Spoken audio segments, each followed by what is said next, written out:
Theory, চ্যাপ্টারের নাম number systems বা সংখ্যা পদ্ধতি। দেখো, তোমাদের যে নোটসটা আমি পাঠিয়েছি তাতে ওপরের ডান দিকের কোনায় লেখা আছে NS5, পেজ নাম্বার লেখা আছে NS5। এই যে আমি মাউস পয়েন্টার ঘোরালাম, একদম ওপরের ডান দিকে লক্ষ্য করো।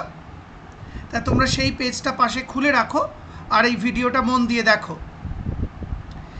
দেখো, হেডিং দেওয়া আছে বাইনারি নাম্বার থেকে অক্টাল নাম্বার এ রূপান্তর। ইংলিশ ভার্সনও আমি লিখে দিয়েছি। অর্থাৎ বাইনারি নাম্বার দেওয়া থাকবে, সেটাকে অক্টাল নাম্বারে আমাদের কনভার্ট করতে হবে বা রূপান্তর করতে হবে। আবার বলছি, বাইনারি নাম্বার দেওয়া থাকবে প্রশ্নে, সেটাকে অক্টাল নাম্বারে আমাদের কনভার্ট করতে হবে বা রূপান্তর করতে হবে। নিচে কোশ্চেনে চলে এলাম। দেখো, এই যে মাউস পয়েন্টারটা খেয়াল করো, আমি হাতের মতো করে নিয়েছি। মাউস পয়েন্টারটাকে আমি দেখতে হাতের মতো করে নিয়েছি, তোমরা লক্ষ্য করো। Question 1, 101.1101 whole to the base 2 is equal to question whole to the base 8। অর্থাৎ বুঝতেই পারছো এটা একটা বাইনারি সংখ্যা বেস 2। এটার অক্টাল কত হবে নির্ণয় করতে হবে। আবার বলছি, এটা একটা বাইনারি সংখ্যা বেস 2 দেখেই বুঝতে পারছো, কারণ আমরা জানি বাইনারি নাম্বার সিস্টেমের বেস বা ভিত্তি বা র্যাডিক্স হলো 2। তাকে অক্টাল নাম্বারে রূপান্তর করতে হবে, মানে এর অক্টাল কত হবে। আর 8, বেস 8 মানে অক্টাল নাম্বারের বেস, তোমরা বুঝতেই পারছো। অর্থাৎ সোজা কথায় বাইনারি থেকে অক্টালে রূপান্তর করতে হবে। চলে এলাম সলিউশন বা সমাধানে। অঙ্কটা প্রথমে লিখে নিলাম, দেখতেই পাচ্ছ। এবার আমি তোমাদের স্টেপসগুলো আগেই নোটসে লিখে দিয়েছি। প্রথমে এই যে বাইনারি সংখ্যাটা, এটাকে ডেসিমাল নাম্বারে রূপান্তর করতে হবে। আবার বলছি, প্রথমে এই বাইনারি সংখ্যাটাকে ডেসিমাল নাম্বারে রূপান্তর করতে হবে, তারপর সেই ডেসিমাল নাম্বারটাকে অক্টাল নাম্বারে রূপান্তর করতে হবে। তাহলে ফার্স্টে আমরা এই যে বাইনারি সংখ্যা, এটাকে ডেসিমাল নাম্বারে রূপান্তর করব। নিচের দিকে দেখো, প্রথমে আমি বাইনারি সংখ্যাটা আরেকবার লিখে নিলাম। এবার বাইনারি সংখ্যার প্রত্যেকটা ডিজিট আমি আবার লিখলাম এবং মাঝখানে স্পেস ছেড়ে দিলাম, যাতে একটা ডিজিট আরেকটার সাথে মিশে না যায়, আর উইপগুলো অর্থাৎ ওয়েটগুলো একটার সাথে আরেকটা মিশে না যায়। আবার বলছি, এই বাইনারি সংখ্যাটাকেই আরেকবার লিখে নিলাম। প্রত্যেকটা ডিজিট বা অঙ্কের মাঝখানে স্পেস দিলাম, যাতে ডিজিটগুলোর গা ঘেঁষাঘেঁষি না হয়ে যায়, আর প্রত্যেকটা ডিজিটের মাথায় মাথায় যে উইপ বা ওয়েটগুলো লিখেছি বা প্লেস ভ্যালুগুলো লিখেছি, সেটা একটা আরেকটার সাথে মিশে না যায়। এরপর আমি দশমিক বিন্দুর বাঁ দিক থেকে উইপ বা weight of the digits position বা প্লেস ভ্যালু বা স্থানাঙ্কের মানগুলো লিখে নিলাম। 0, 1, 2। তোমরা জানো দশমিক বিন্দুর বাঁ দিক থেকে ওয়েট বা উইপগুলো 0 থেকে শুরু হয়, তারপর 1, 2 করে চলতে থাকে। তাই করেছি আমি। দশমিক বিন্দুর বাঁ দিকে প্রথম ডিজিটের উইপ বা ওয়েট লিখেছি 0, পরের ডিজিটের উইপ বা ওয়েট লিখেছি 1, পরের ডিজিটের উইপ বা ওয়েট লিখেছি 2, এইভাবে। আর দশমিক বিন্দুর ডান দিক থেকে প্রত্যেকটা ডিজিটের মাথায় তাদের ওয়েটগুলো লিখে নিয়েছি বা উইপগুলো লিখে নিয়েছি। আর তোমরা জানো দশমিক বিন্দুর ডান দিক থেকে ওয়েটগুলো মাইনাস দিয়ে শুরু হয়, অর্থাৎ -1, -2, -3, -4 এইভাবে চলতে থাকে। অর্থাৎ এই ডিজিটটার ওয়েট হলো -1, এই ডিজিটটার ওয়েট বা স্থানাঙ্কের মান -2, এই ডিজিটটার ওয়েট বা স্থানাঙ্কের মান -3, এই ডিজিটটার ওয়েট বা স্থানাঙ্কের মান বা weight of the digits position, যেটাকে আমি সংক্ষেপে আমরা উইপ বলি, সেটা হলো -4। পরের লাইনে চলে এলাম। এবার সেই তোমাদের চেনা ফর্মুলা আমরা প্রয়োগ করছি, digit into base of binary, কারণ এটা বাইনারির অঙ্ক, whole to the power weight, অর্থাৎ এই ডিজিটটা ইন্টু বাইনারির base to the power weight, অর্থাৎ এই যে উইপটা বা ওয়েটটা এখানে লিখে দিলাম, plus digit into base of binary to the power weight, অর্থাৎ এই ডিজিটটা লিখলাম বাইনারি বেস 2 আর এটার যে উইপ বা weight of the digits position সেটা লিখে দিলাম। আবার digit into base of binary to the power weight, অর্থাৎ এই ডিজিটটা ইন্টু বেস অফ বাইনারি মানে 2 আর সেটার যে উইপ অর্থাৎ 0 সেটা এখানে লিখে দিলাম, plus digit into base of binary to the power weight, অর্থাৎ এই ডিজিটটা লিখলাম ইন্টু বাইনারির বেস লিখলাম আর সেইটার যে ওয়েট বা উইপ সেটা উপরে লিখে দিলাম, অর্থাৎ -1টাকে এখানে লিখলাম। আবার digit into base of binary to the power weight, অর্থাৎ এই ডিজিটটা লিখলাম ইন্টু বাইনারির বেস 2 আর এই ডিজিটটার যে ওয়েট বা উইপ সেটা এইখানে -2 করে লিখে দিলাম। Similarly digit into base of binary to the power weight, অর্থাৎ এই ডিজিটটা লিখলাম ইন্টু বেস অফ বাইনারি অর্থাৎ 2 এবং এই ডিজিটটার যেটা উইপ মানে -3 সেটা এখানে লিখে দিলাম পাওয়ার হিসেবে, plus digit into base of binary to the power weight, অর্থাৎ এই ডিজিটটা লিখলাম ইন্টু বেস অফ বাইনারি মানে 2 আর এই ডিজিটটার যে উইপ বা weight of the digits position মানে -4 সেটা এখানে লিখে দিলাম। অর্থাৎ প্রতিটি ক্ষেত্রেই digit into base of binary to the power weep plus digit into base of binary to the power weep plus digit into base of binary to the power weep, এইভাবে ফর্মুলাটা সাজিয়ে নিলাম। পরের লাইনে চলে এলাম, ইজ ইকুয়াল টু দিয়ে দিয়েছি আগেই। এবার দেখো 2 স্কোয়ার মানে হলো 4 অর্থাৎ 1 ইন্টু 4, 0 ইন্টু সামথিং 0ই হয়, 0 লিখে নিলাম। 2 টু দি পাওয়ার 0 মানে 1, কারণ আমরা জানি এনি নাম্বার টু দি পাওয়ার 0 হলে 1 হয়, তাহলে 1 ইন্টু 1 1 প্লাস এবার 1 ইন্টু 1/2 টু দি পাওয়ার 1, কারণ এখানে 1 ইন্টু টু দি পাওয়ার -1 আছে। আমরা 9 বা 10-এ শিখেছি এই অঙ্কগুলো যে -1 থাকলে 1/2 টু দি পাওয়ার 1 হয়ে যাবে এরমভাবে, plus 1 into to the power -2, সেজন্য এখানে লিখেছি 1 into 1/2 to the power 2 plus 0 into something 0ই হবে, এই যে 0টা লিখে নিলাম, plus 1 into to the power -4 অর্থাৎ 1 ইন্টু 1/2 টু দি পাওয়ার 4। আশা করি বুঝতে পারলে, এইসব অঙ্ক আমি আগেও দেখিয়েছি তোমাদের ভিডিওতে। তাহলে সাজিয়ে নিলাম এইভাবে।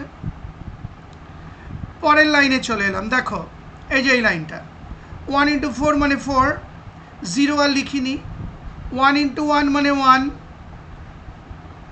এইটা হচ্ছে 1 ইন্টু 1/2, এবার 2 স্কোয়ার মানে 4, সুতরাং 1/4 প্লাস 0 আর লিখিনি plus 1 into 1/2 to the power 4, to the power 4 মানে 16, তাহলে 1/16, এ দেখো 1/16। সিম্পল অঙ্ক যেগুলো তোমরা 9-10-এ শিখেছো।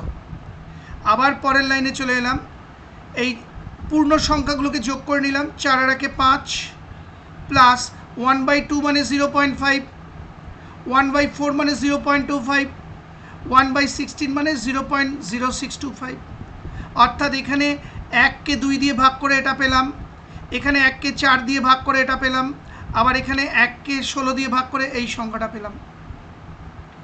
এইবার সব কটাকে যোগ করে দিলাম, এই দেখো যোগ করে আমার বেরোলো 5.8125 ইজ ইকুয়াল টু, এটাই ডেসিমাল নাম্বারটা বেরোলো, এই যে হোল টু দি বেস 10 লিখে দিয়েছি। তার মানে আমরা এই যে বাইনারি সংখ্যাটা নিয়ে কাজ করছি সেটাকে আগে ডেসিমালে বার করে নিলাম। এইবার এই ডেসিমাল নাম্বারটাকে অক্টালে রূপান্তর করতে হবে। দেখো এই যে আমি লিখে দিয়েছি যে এবার 5.8125 হোল টু দি বেস 10 মানে এই সংখ্যাটাকে অক্টাল নাম্বারে রূপান্তর করতে হবে। চলে এলাম পরের পাতায়, দেখো দাঁড়াও আমি একটু জুমটা ছোট করে নিই, লক্ষ্য করো 160 করে দিচ্ছি, আরেকটু ছোট করছি, দাঁড়াও 140 করে দিচ্ছি জুমটা, হ্যাঁ এবার ঠিক আছে। সংখ্যাটাকে লিখে নিলাম আগে বেস 10 মানে ডেসিমাল নাম্বার। এবার আমরা জানি প্রথমে ইন্টিজার পার্টটার অক্টাল নাম্বার নির্ণয় করতে হবে। এই যে আমি লিখলাম 5 এর অক্টাল নাম্বার 5, 5-এর অক্টাল নাম্বার 5ই হয়, কারণ আমরা জানি অক্টাল নাম্বার মানে 0 1 2 3 4 5 6 7 এই 7খানা অঙ্ক নিয়ে গঠিত। আবার বলছি, আমরা জানি অক্টাল নাম্বার হচ্ছে 8খানা সংখ্যা নিয়ে গঠিত বা 8খানা ডিজিট নিয়ে গঠিত। 0 1 2 3 4 5 6 7, তা 5-এর অক্টাল নাম্বার 5ই হয়। এখানে সেটা লিখে দিলাম, আর অঙ্ক করে দেখায়নি। এবার আমরা জানি ফ্র্যাকশনাল পার্ট বা ভগ্নাংশের অঙ্কটা নিতে হবে। অংশটা এই দেখো 3টে হেডিং করেছি। ফ্র্যাকশন ইন্টু 8 কারণ অক্টালে নিতে হবে, আর ইন্টিজার পার্ট। আবার বলছি, ফ্র্যাকশন অর্থাৎ ভগ্নাংশটা লিখব ফ্র্যাকশন ইন্টু 8 কারণ অক্টালের বেস হচ্ছে 8 কারণ আমরা অক্টাল নাম্বারে নিয়ে যাচ্ছি, আর ইন্টিজার পার্ট অর্থাৎ পূর্ণ সংখ্যার অংশটা। তাহলে এই 3টে হেডিং আমরা দিয়ে নিলাম। এবার দেখো ফ্র্যাকশনাল পার্টটা লিখলাম 0.8125, এই যে দেখে নাও, এই যে ফ্র্যাকশনাল পার্টটা বা ভগ্নাংশের অংশটা সেটা এখানে লিখলাম। এবার ফ্র্যাকশন ইন্টু 8 অর্থাৎ 0.8125কে 8 দিয়ে গুণ করা হলো, গুণ করে উত্তর বেরোলো 6.5। আবার বলছি 0.8125কে 8 দিয়ে গুণ করা হলো অক্টালের বেস, আর উত্তর বেরোলো 6.5। তার মধ্যে থেকে আমরা ইন্টিজার পার্টটাকে নেব, এই ইন্টিজার পার্টটাকে নিয়ে এখানে রাখলাম, অর্থাৎ পূর্ণ সংখ্যার অংশটাকে নিয়ে এখানে রাখলাম। এইবার আবার এই ভগ্নাংশের অংশটা নিতে হবে মানে 0.5, এই 0.5টাকে আবার আমরা লিখলাম এখানে। আবার এই 0.5কে 8 দিয়ে গুণ করলাম অক্টালের বেস, আর 0.5কে 8 দিয়ে গুণ করে আমার উত্তর পেল 4.0। তাহলে এটার ইন্টিজার পার্ট বা পূর্ণ সংখ্যার অংশ হচ্ছে 4। এই 4টাকে আবার এখানে লিখলাম। এই অঙ্কগুলো আমরা আগেও করেছি অনেক। এইবার দেখো ফ্র্যাকশনাল পার্ট হচ্ছে 0.0, আর 0.0কে গুণ করে লাভ নেই, কারণ 0কে যা দিয়েই গুণ করবে 0 হবে। আবার বলছি, আমি আগের অন্যান্য ভিডিওতেও বলেছি, যেই ভগ্নাংশের পার্টে 0 এসে যাবে থেমে যাবে, কারণ 0কে পরবর্তীকালে আবার গুণ করলে তোমার 0ই উত্তর হবে। তো এখানে যেহেতু ফ্র্যাকশনাল পার্ট বা ভগ্নাংশের অঙ্কে 0 এসে গেছে, থামিয়ে দিলাম কাজ, অর্থাৎ 4এই শেষ করে দিলাম। আর আমরা জানি যখন ফ্র্যাকশনাল পার্টের ইন্টিজার পার্ট লেখা হয় সেটা ওপর থেকে নিচে লিখতে হয় বা ধরতে হয়। আবার বলছি, ফ্র্যাকশনাল পার্টের যখন ইন্টিজার পার্টগুলো লেখা হয় সেটাকে ওপর থেকে নিচে ধরতে হয়, সেজন্য একটা এরকম ওপর থেকে নিচে অ্যারো সাইন টেনে দিয়েছি তোমাদের বোঝার সুবিধার জন্য। এখন 5.8125 whole to the base 10 is equal to এইটা, এই যে প্রথমে এই 5টা লিখলাম, এই যে এই 5টা লিখলাম, তারপর পয়েন্ট দিলাম, আর এই 6-4টাকে লিখে দিলাম। আবার বলছি, প্রথমে এই 5টাকে লিখলাম, তারপর পয়েন্ট দিলাম, তারপর এই 6 আর 4কে লিখে দিলাম। এই অঙ্কগুলো আমরা আগেও করেছি। অর্থাৎ এইটা যদি ডেসিমাল নাম্বার হয় তার অক্টাল বেরোলো এইটা, তাহলে আসল অঙ্ক ছিল আমার এইটা। এই যে আমি নিচে নামিয়েছি, এই যে বাইনারি সংখ্যা, দেখো আমি একদম টপে নিয়ে যাচ্ছি। আসল অঙ্ক ছিল এইটা, এই যে এই বাইনারি সংখ্যাটাকেই আমাদের অক্টালে নিয়ে যাওয়ার কথা, তাই করেছি। তাহলে আলটিমেটলি হলো ওই বাইনারি সংখ্যাটাই এইটা, কারণ আমরা প্রথমে এই বাইনারি সংখ্যাটাকে ডেসিমাল নাম্বারে রূপান্তর করেছি, তারপর সেই ডেসিমাল নাম্বারটাকে আবার অক্টাল নাম্বারে রূপান্তর করেছি। অর্থাৎ এই বাইনারি সংখ্যাটার ইকুইভ্যালেন্ট বা সমমানের অক্টাল নাম্বার হলো 5.64। আবার বলছি, প্রথমে আমরা বাইনারি সংখ্যাটাকে ডেসিমাল নাম্বারে রূপান্তর করেছি, তারপর সেই ডেসিমাল নাম্বারটাকে অক্টাল নাম্বারে রূপান্তর করেছি। তাহলে এই বাইনারি সংখ্যাটার সমমানের বা ইকুইভ্যালেন্ট অক্টাল নাম্বার হলো এইটাই হয়ে গেল। এটা মানে এইটাই এখানে লিখে দিলাম 5.64 হোল টু দি বেস 8। তার মানে 101.1101 হোল টু দি বেস 2 এই বাইনারি সংখ্যাটার সমমানের বা সমমূল্যের বা ইকুইভ্যালেন্ট অক্টাল নাম্বার হলো 5.64 হোল টু দি বেস 8। আশা করি বুঝতে পারলে। সেই সঙ্গে আমার এই ভিডিওটা অর্থাৎ বাইনারি নাম্বার থেকে অক্টাল নাম্বারে রূপান্তর বুঝিয়ে ভিডিওটা শেষ হলো।